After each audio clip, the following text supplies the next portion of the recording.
دەولەتا دۆستکی مەڕوانی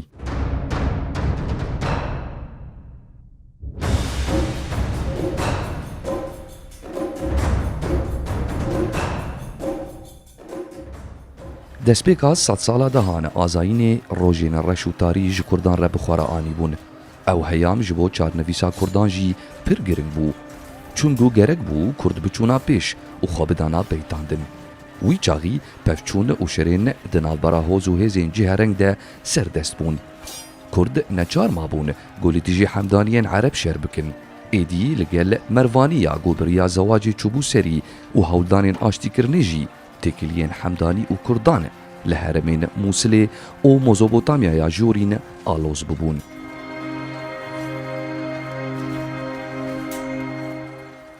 Milmilane û nakokiyên di navbera Hemedanî û Kurdan de temama sed sala dehan dûmiya bûn û ji salên heştê yên sed sala dehan de pir aloz û tund bibûn. Angowê dema doskî Merwaniyan dewleteke xurt û hêzdar ava kiribû û bajarê Farqînê kiribû paytextê xwe.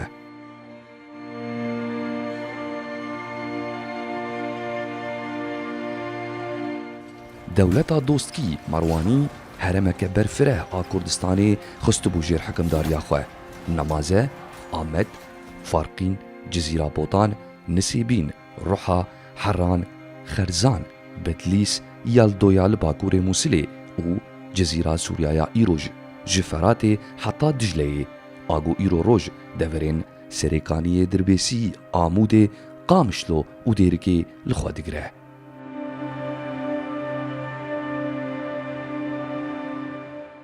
Dewleta Dostkî yan jî Merwanî di sala 933 azayînê de ji hêla dostkiyên Goligor Dîroknûs Ibnil Esîr Mîrên Êla Hemîdî Amedî bûn hatiye avakirin.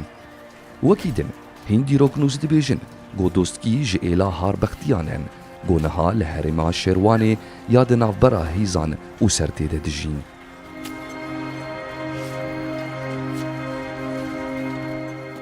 Bi her halî Dîroknûs dibêjin got damîzrînerên rastîn ên dewletê dostkî bûn.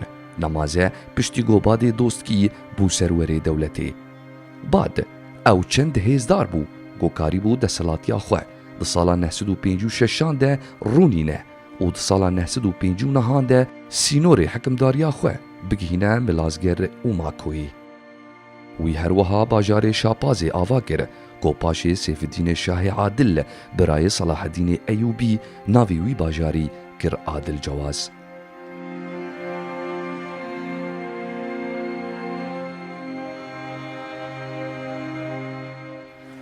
Badê Doskî di navbera salên 966 967 ên zayînê de destdanî ser Erdîş, Amed, Farqîn, Ruha, Xelat, Wan, Bedlîs û Hind bajarên din.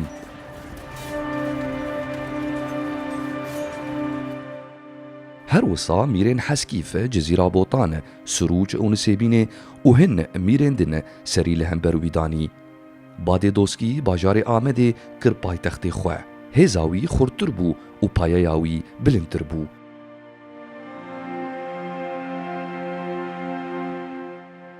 Îcarê Xelîfeyê Abbasî El-Qadir Billah êgo di navbera salên 991 1031 de hikimdarî kiriye. Nasnavê Badê Ebu Şuca ango Badê Dilêr lê danî. Badê Doskî di sala 907 de dirav bi navê xwe neqişandin û navê wî li rex navê xelîfe li ser minberên mizgeftan hate xwendin. Piştî goba dihate kuştin, Ebu Aliyê Merwanî bû serwerê dewletê.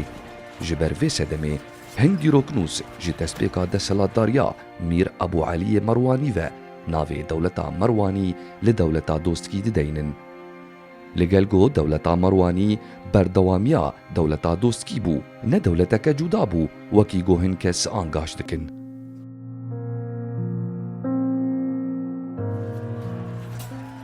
Ebu Aliyê Hesenê Merwanî artê ji nû ve birêk û pêk kir û piştî got erêkirina jinxala xwe ya li Heskîfê girt, heremên got li jêr deselatiya xalê wî bad bûn, ji nû ve zeft kirin. وی هر وسا ریل پیش حمدانیین گو به آرتیشکا گرانه آجوت بو سر دولتا دوستکی بری حمدانی و بویه هی لموسیلی بسر کتبون و خویناوان گرب بو وان ارتشا خواه کرد و پرک بسرکشیا ابو طاهر الحمدانی یگو آمد دور پیش کربو و پریدن ایمزن بسرکشیا برایوی ابو عبدالله الحمدانی یگو بری خواه دا ابو علی حسن مروانی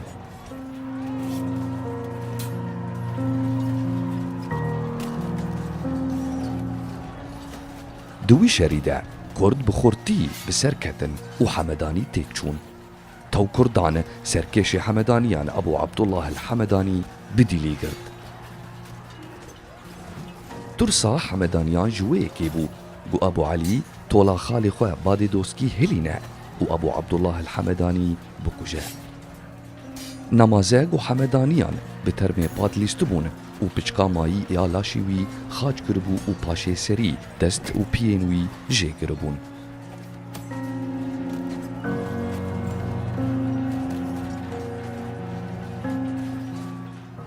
خلک موسلی بخواه لدجی وی کریارا قریج حمدانیان در کتبو لی برواجی هویتیا حمدانیان ابو علی مروانی تزیان لابو عبدالله الحمدانی نکر جبر وی اگری دیروکنوس وی کریارا وی مینا جوامیره کی کم پیدا بناو دکن چونکوی ابو عبدالله الحمدانی بخشاند بقنجی گهدای و او سربست کر جخوا تيغوتن جو ابو عبد الله الحمداني هولدا براي خوا ابو طاهر الحمداني جريا شري ابو علي حسن مرواني وگرينا لابو طاهر برك وكيمبو وهر دخست شري دوسكي ومروانيان بكه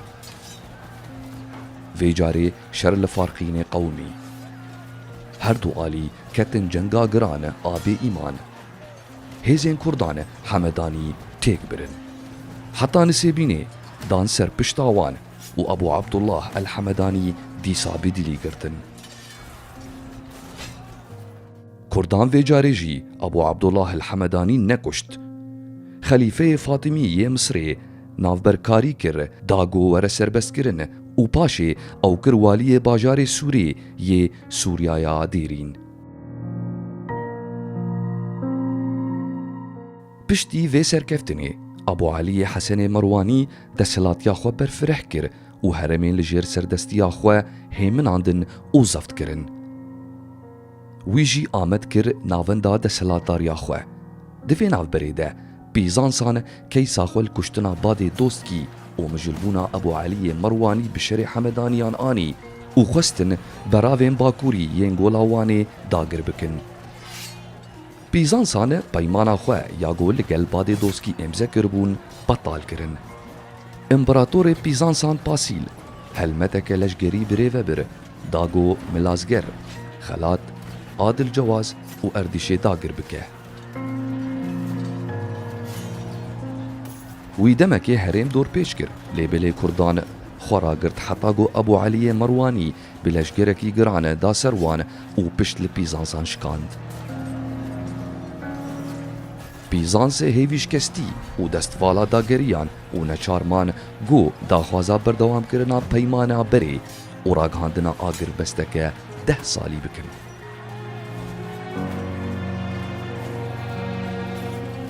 ابو علی مروانی پیمانک آشتیه و جنارتیا باش لگل ارمنان مهر کر نمازه گوتکلیه دولتاوی لگل ارمنان دما داوی ده خراب بون دوی ملی ده تيغوتن گو او بکچا سن حاربه شاهنشاه ارمنان زوجی دا گو تکلین خواه بوان را خورد بکه و بباوری رونینه جبلی ابو علی مروانی هن کسایتن دن این گرنگ این دولتا دوستکی مروانی درکتن پیش مینا وزیر دولت مم ایگو بسیاست وانی و چاکزانیا خواه دهات ناسین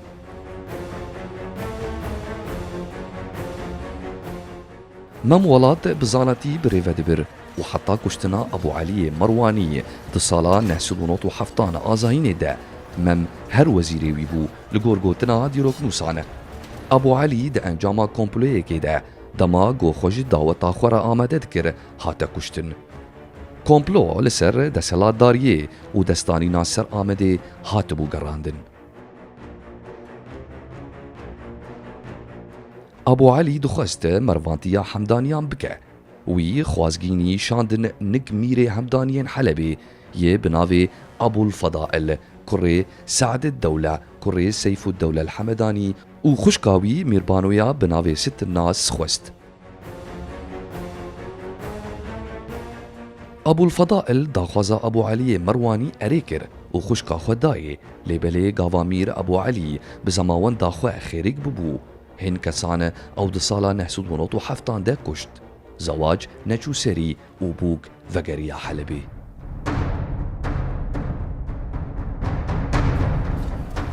Piştî got Ebû Elîyê Hesenê Merwanî hat kuştin, hekimdarî ket destê birayê wî Mumehhed-id-Dewle Ebû Mensûr Seîdê Merwanî. Mumehhed-id-Dewle dewletê minand û têkiliyên mûkim û qayîm li gel derdora xwe nemaze Pîzansan danîn. Wê demê dewletên mezin şandeyên xwe hinartin nigmîrê Kurd Mumehhed-id-Dewle û pêşwazî li şandeyên wî kirin. Dewleta Abbasî şandeyeke fermî jê re hinart da got pîrozbahiya wî bike. Sultanê bûyê hî Behâ-id-Dewle desthilatî û hikûmeta Mumehhed-id-Dewle nas kir. Dewleta Fatîmî jî da serşopa Sultanê bûyê hî û şandeyeke giring bo pîrozkirinê hinart. Van dewlet û sultanan barek diyariyên giranbuha jê re şandin da got dostaniyê pêre deynin.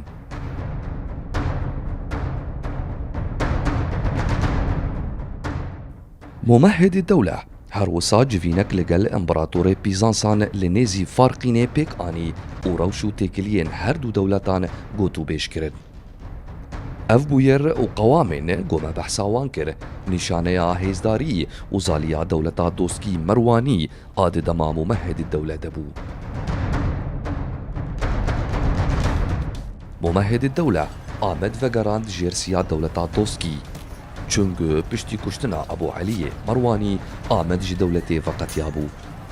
Mumehhed-id-Dewle sûrek li dora farqînê ava kir an bi rengekî berfireh çak û saxlem kir. Wî her wisa li rex navê Xelîfeyê Abbasî û şahê bûyeyî navê xwe jî li ser pereyan neqişand.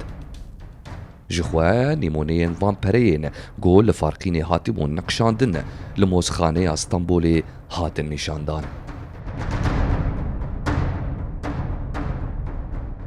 Hekimdariya Mumehhed-id-Dewle nêzî 14 salan ajot. Ew jî di sala 1010 an 1011 azayînê de bi destê hin merivên xwe hat kuştin. Li gor dîrokzan Ehmedê Yûsifê Farqînî an got Ibnil Ezreq el-Fariqî kuştin bi plana kesekî bi navê Şêro pêk hatiye. Dîroknûsê Farqînê dibêje got Şêro kurê mem xwedîhêz û desthilatî bû. Farqînî reşk û jî û komploya got li ser Mumehhed-id-Dewle hatibû gerandin bi hûrgilî vedibêje. Kuştina Mumehhed-id-Dewle dewlet xist nav tevlî hevî û gêreyê. Şêro destdanî ser Farqînê û hin dever bajar û kelehêndin.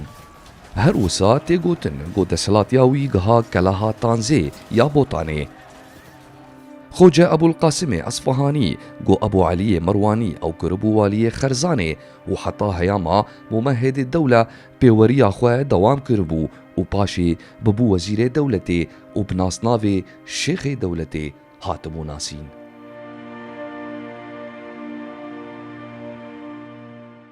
Dewleta doskî ji komplo û plana Şêro rêzgar kiribû. Xoca Ebûlqasîm neketibû tora xapa Şêro û bajarê Xerzanê radest nekiribû. Berava jî wê Xoca Mîr Ebû Nesr Ehmed ji Şêro û dûvikên wî parast bû û komplo têk biribû.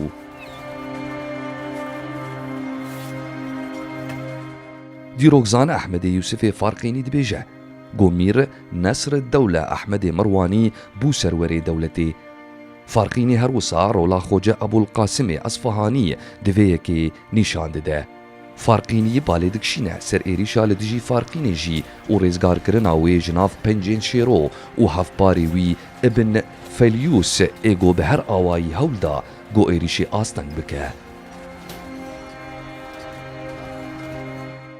فارقینی دبیجه گو شیرو تکیلی به پیزانسان رجیدانین دبیجه گو شیرو حولدا دوستانی بوان ردینه و جوان داخواست کر گو ایریشی دولتا دوستکی بکن و دست دینن سر باجارین وی شیرو سوزدا پیزانسان گو اوی دستکی بدوان لیبل باسیل پیزانس جوی مسئله هایدار بو و تکیلیاوی به دولتا دوستگیره باش بو جبر وی که وی داخوازا شیرو رد کر و دوستانیا خواه یا به دولتا دوستگیره خرا نکر خلق فارقین جی سری لهندر شیرو را کر و او بخاینیا به همتا توان بار کر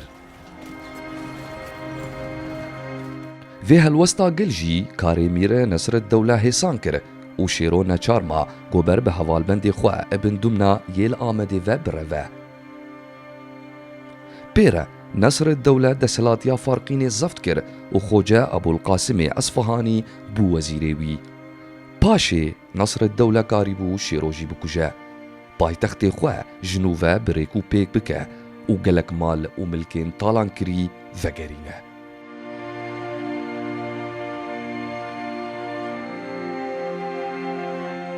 پشتی کوباجار جنوب هیمنی و آرام بو نصر الدوله کوشکا خویاس پهی و بیمریز آوا کر تیگوتن گوبان و دیوارین وی بطاین زیرین هاتمون خملاندن دیروکنوس و هلبستوان اسامه بن منقذ د پرتوکا خواه یا بناوی الاعتبار درباره سرشوکه کوشکی یان سرشوکین شاهانه ده دبیجه گو همو آلاوین وی سرشوکی زیوین بون د سالا 1032 ده نصر الدوله باجار نصریه لبرچم باتمانه آوا کر او لجیه کی خوش آوا کر هر وسا کله کوشک بازار سرچوک و چالین آوا کرن بستان باغچه و جهوک جی لیزیده کرن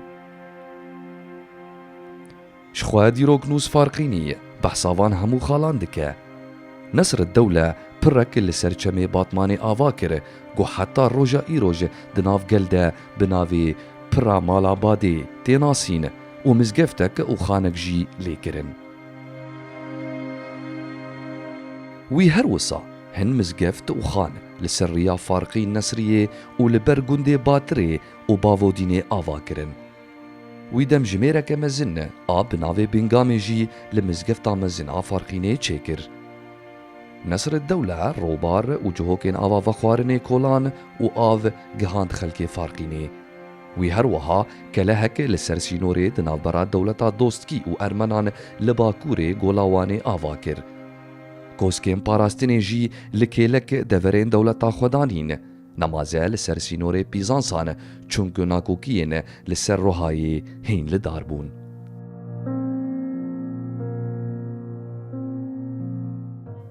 دیوانا نصر الدوله هر دمو گاو جهل بستوان و جوان هنرمند و نویسکاران خالی ندبو میرین دولتا دوستکی نماز نصر الدوله هر دم دستک ددان مروین زانا و بهرمند لگل همو دزگفتی و خبات نصر الدوله وی لدج اقلیان شرکر تیگوتن گو هفجنا نصر الدوله وگریابو نقباو خو قرواش گلیه هفجین خواه لجنباو خواه کربو و گو تبویه گو نصر الدوله و پاش گهدکه و جنین دن دده پیشوی نمازه گو نصر الدوله دل بردابو ستران بیجه که جمسری یا بناوی فرجیا دهاد گوتن گو جنک پر بدو بو و نصر الدوله دل کتبو دنگو هنراوی عقلیان اف بویه رکر بهانه جبرگوان خزمتا حمدانیان دکر و ببون میراتگرین وان این حلب و موصله عقلیان ایریشی دوستکیان کر لی نصر الدوله پیمان بوان را امزه کر لگور پیمانه دولتا دوستکی در جنسیبینه بردا لی تی گوتن گو عقلیان خوگیه که سالا نه لهم بروی که ددا دوستکیان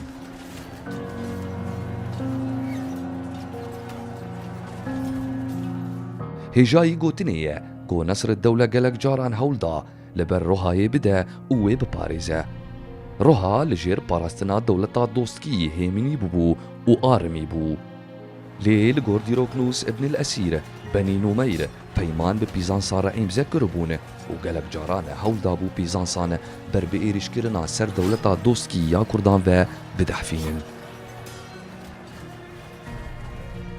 ژناوان بویەرا ساڵە 1935 دەردکەوە پێش. وێ ساڵێ ابن الوەساب النومەیری بە ئالیکاریە ئارتێشەکە پیزانسێن ڕۆهایێ خۆ ئامادە کرد کۆ ئێریشێکی ببە سەر دەوڵەتا دۆستکی. نەسر الدەولە پێر هشیار بوو و ئەمبراتۆرێ پیزانسان ژی تێگەهاشت گۆ ئەف پێنگاو دێگەلەکی ترسناک بە. نەمازە گاوا نەسر الدەولە پەیامەک ژێرە هەنارتە و ئەو ji ئەنجامên wê rewşî dar kir. Îcar împeratorê Pîzansan şandeyek li gel gelek diyariyên giranbuha rêkir farxînê û lêborîna xwe ji ber wê şaştîgehaştinê xwest.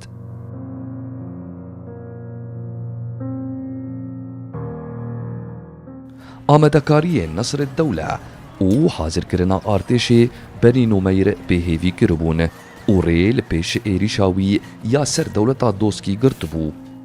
دیرۆکنوس ابن الأسیر چێلیڤان هەموو بویەران و gelek bûyerên din kiriye. Herweha pevçûn di navbera dewleta doskî û Selcuqiyan de jî qewmîn. Selcuqiyan ziyaneke mezin li Kurdistanê kir û gelek avahî û bajarên wê xirab û talan kirin. Nesr el-Dewle neçar ma got û bêjan li gel wan bike û bi wan re bigihêje li hevhatinekê. Paşê bûyeran di navbera hemînî û tevlî hevî de ajot û têgotin got Turkul begê Selcuqî çavên xwe berdan Kurdistanê û xwest wê dagir bike. Nesr el-Dewle peyam jê re şand û jê re got ew ê navê wî li ser minberên mizgeftên dewleta xwe bide xwendin. Li gor Ibn el-Asîr Nesr el-Dewle neçar mabû govê gavê ji tirsa êrîşa Selcuqiyan a li ser dewleta doskî biavêje. Nexasim got li ber guhên wî ketibû got Turkul beg amadkariyên xwe yên êrîşkirinê birine serî.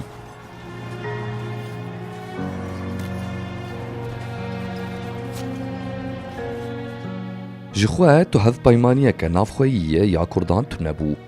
Her mêrnişîniyeke Kurdan bi tenaserê xwe bû. Rewadî, şedadî, enazî û dostkî. Heger hevpeymaniyek di navbera Kurdan de hebûya, ew ê bikarîna rê li pêş Turkulbeg û leşgerên wî bigirtina û dê hikimdarî û serweriya wan bidûmiya.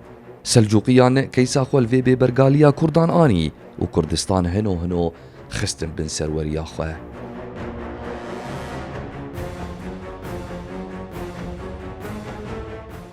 Bûyeran hev kişand û Nesr el-Dewle nêzî 52 an 53 salan hekim kir. Sala 1601 di heştê saliya xwe de li Farxînê serî danî. Hemû dîrokzan dibêjin ku dewleta dostkî Merwanî di dema serweriya wî de hêzdar û gewr bû. Piştî mirina Nesr el-Dewle kurê wî Nizamüddîn da ser şop û rêça bavê xwe û nêzî 19 salan serwerî kir. Nizamüddîn aramî û têkiliyên dewletê li gel cînarên wîn parastin. Çandînî û rewşa aborî di dema serweriya wî de bigiştî bi pêş veçûn. Dîrokzan Ehmedê Yusufê Farxînî û hîn dîrokzanên din behsa destkeftiyên wî û dema desthilatdariya wî kiriye. Wî gelek avahî li pey xwe hiştine, a herî giring ew pira li ser çemê Dicleyê Amedê ye ku heta roja îroj li ser xwe ye. Wî her wisa beşekî Sûra Amedê û Sûra Farxînê jî ava kir û du burc li cem deriyê Farxînê lê kirin û aynîkek mezin li ser burcekî danî. Gelek dîroknûs û geştiyarên mîna Yaqûtê hemûyî çêlî wê kiriye û bi navê burcê aynîkê hatiye nasîn. Her wisa tê gotin got wî qatek çare li koşka xwe ya Farxînê ya got Nesr el-Dewle ava kiribû zêde kiriye.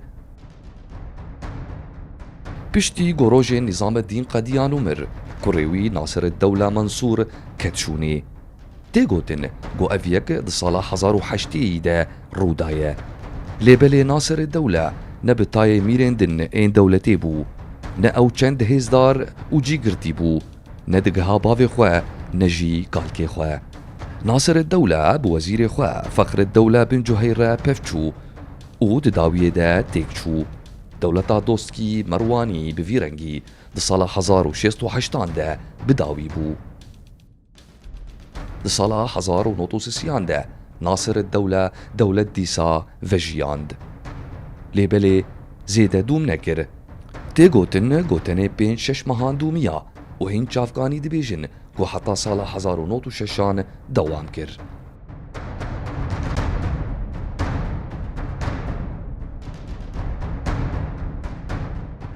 Dewleta doskî neqşeke zêrîn a li kevala dîroka Kurdistanê ye. Wê nasnameya Kurdewar li heremên jêr serweriya xwe parast. Ew heta radeyekê li jêr bandora çanda Erebî mabû. Çungu ev dewleteke İslamî bû û rê û resmên xwe yên olî bi Erebî dibirin serî. Lê bi her halî doskî û Merwaniyan mohra Kurdî li dewleta xwe dabû û vê yekê bandor li siyaset û sincên wê jî kiribû. Heger em wê bidin ber dewletên din, em ê bibînin got siyaseta mîrên dewletê ya got xwespar tibû bê alîtî û aştîxwaziyê. Bandoreke erînî li derodora xwe kiribû û şopa bi pêş veçûn û wêrarbûnê li pey xwe hêla bû.